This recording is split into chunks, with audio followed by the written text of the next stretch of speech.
Hi guys, and welcome to my channel. My name is Kristen, aka curlykristenite, and today's video is going to be all about going natural.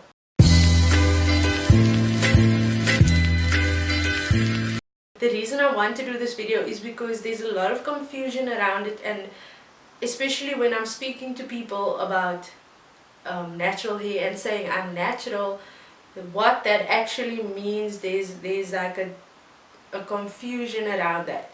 So when I say go natural, I'm talking about hair, and I'm talking about natural hair, and I mean by that, and what generally in the natural hair community people mean, is you wear your hair in its natural state, in its natural texture, and within that there is some sort of leeway or play or manipulating of your natural texture, but you never actually change the texture of your hair, the makeup of your hair.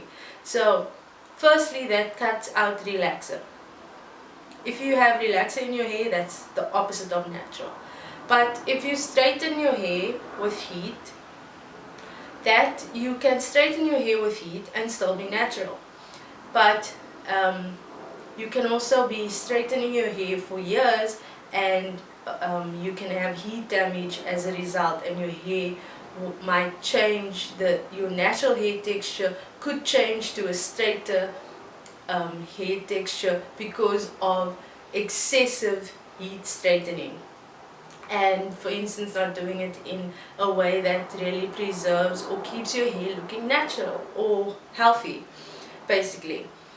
So then there's also dyeing, and within that obviously my hair is colored and I'm colored, represent, but like there's no one who is born with this hair color, so obviously, okay, maybe there is, but no one of my skin color really born with this hair color, touch wood. If there is such a thing, please send it to me on Instagram. My Instagram is @curlykristenite, so is my Facebook. Send me a picture if there's somebody who's born with this hair color, with this skin color as well. I'm open to being wrong, but I'm digressing, I'm getting off the topic. What I actually want to talk about is changing the color of your hair.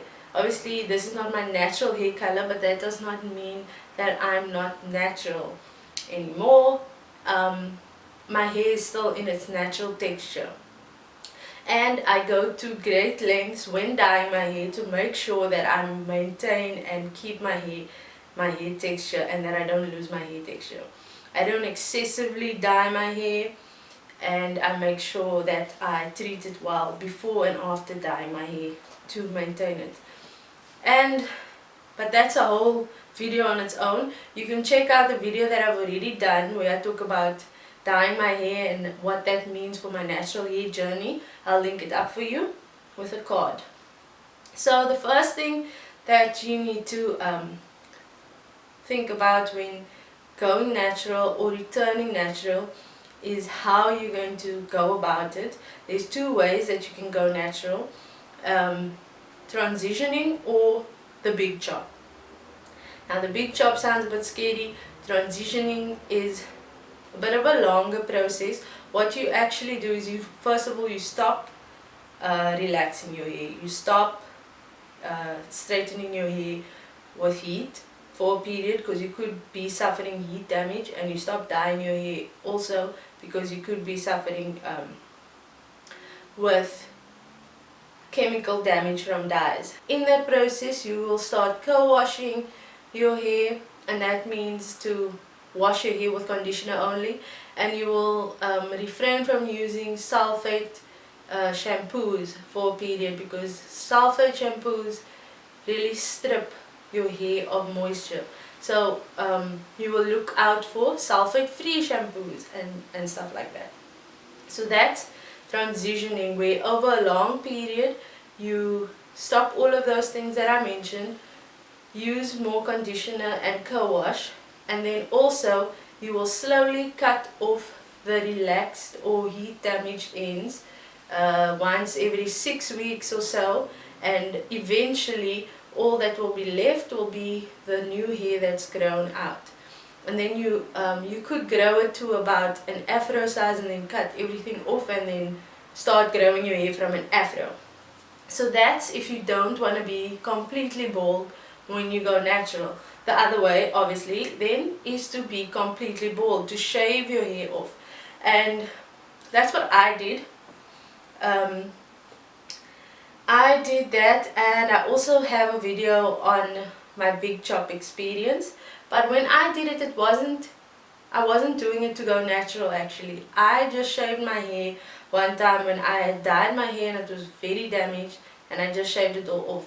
And then I actually did have to transition about a year later because the new hair, I had dyed it, I had straightened it and all of that. So I did also transition. You want to stop heat completely in the first year or 6 months to a year. You want to completely stop using heat, and you will see your curl pattern will start to change, provided that you haven't done a relaxer. If you have no relaxer at all but you have heat damage and you stop heat, your hair will start to revive. That's at least what happened with my hair. I could see a visible change when I stopped using heat on my hair. And then you also want to stop dyeing for that period because your hair is very fragile now and you're trying to get it back to a healthy state. Now, the number one thing for going natural is conditioner, conditioner, conditioner. Now, I mentioned co-washing. Now, what co-washing is you wash your hair with conditioner only.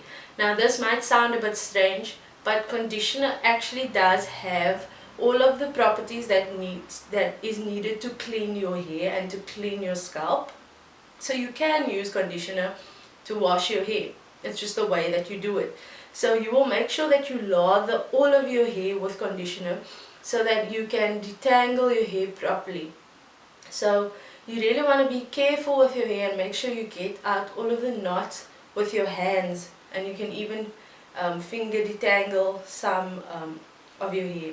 I will do a video after this on a full healthy curly hair routine that will cover pre-poo, co-washing, using shampoo as well, interchangeably with co-washing, and then how to style and detangle and style your hair properly using the lock method. So that will be the next video, but this was just the basics of going natural. Do some research, do lots of research on big chop and transitioning. That's your homework for the next time. And then the biggest thing about this whole natural hair journey, and the reason why people call it a journey, is because it takes a lot of patience, and especially if you're transitioning, it will take a lot of time before you see a difference. And so that's why you need a lot of patience. You've now, think about it, you've spent a lot of years applying heat damage and chemical damage, so it's going to take some time before you can see your hair return to its most natural state. And your hair texture is unique to you, and some people have no idea what their hair actually looks like, and it might be something that you weren't expecting. Keep that in mind. If you've always relaxed and you don't know what your hair texture is going to be like.